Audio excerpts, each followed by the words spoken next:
I'll win the day, making the old men laugh so hard, drinks are spit out, and coughing fits sound from all directions. Here, he a fool is a compliment. But no matter one's education or profession, the younger conversationalists are reminded that there are smarts and kinds of intelligence that universities and institutions cannot teach, that other worlds either do not value or do not understand.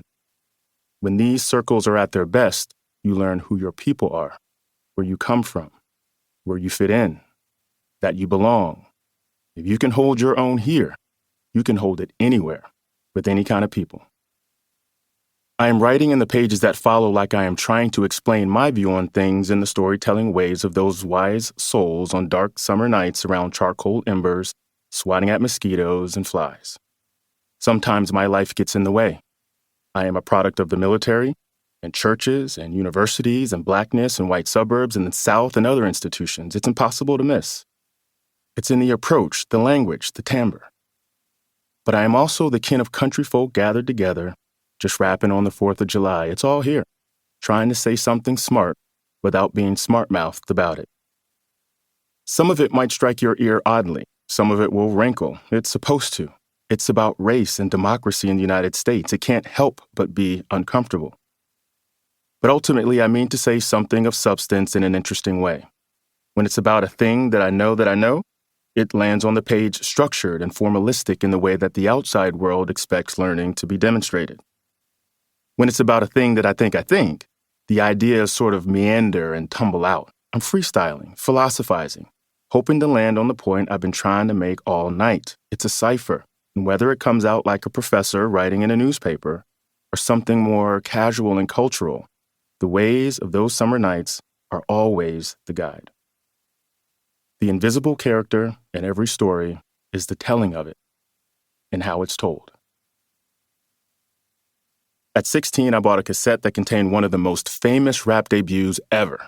Main source was the group's name, and the song was Live at the Barbecue. The rapper Nas, now one of the greats, introduced himself to the world in that song, stringing together metaphors about religion and race and other things that just weren't said in the world where I grew up.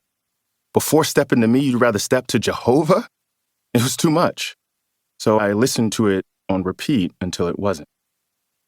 The title of the song is perfect. It feels like a bunch of young dudes sitting in a semicircle at a cookout, philosophizing about life, bragging and lying and telling hard truths. In a way, Queens, New York could be Blakely, Georgia. It is summer and hot, and there's food. The men gather to talk in one place, the women another.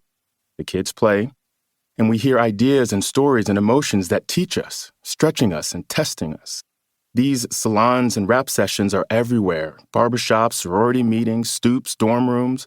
But when they are in churches, in the solemn or respectable moments, the character changes. These are repasts.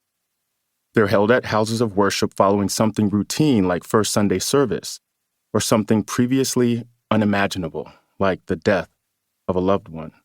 These places and moments are touchier, the situations more delicate, but the ritual is still performed.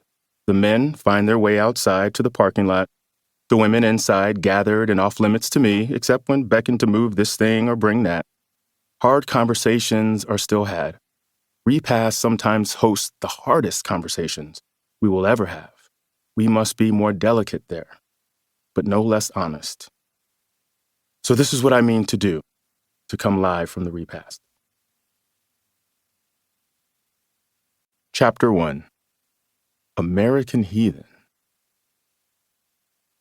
Altar call at the black church of my youth was serious business. I am sure it's meaningful in lots of ways and lots of other places, but for those churches where ushers are white-gloved sentries at the sanctuary doors, where deaconesses drape cloths over midi-skirted women who fall into the floor after rubbing elbows with the Holy Spirit, and where church fans with hip dips and Black history icons are steadily waving to cool the temples of those on fire for the Lord, altar call is the spiritual culmination of the Sunday service. It is the place and time where people seeking special prayer move to the front of the church, taking a public step toward the will and mercy of God, hoping to get a taste of grace. They go to lay their troubles down, to seek relief or guidance or an extra helping of faith. There is crying, some folks holler, others are calm, hushed, quietly meditating.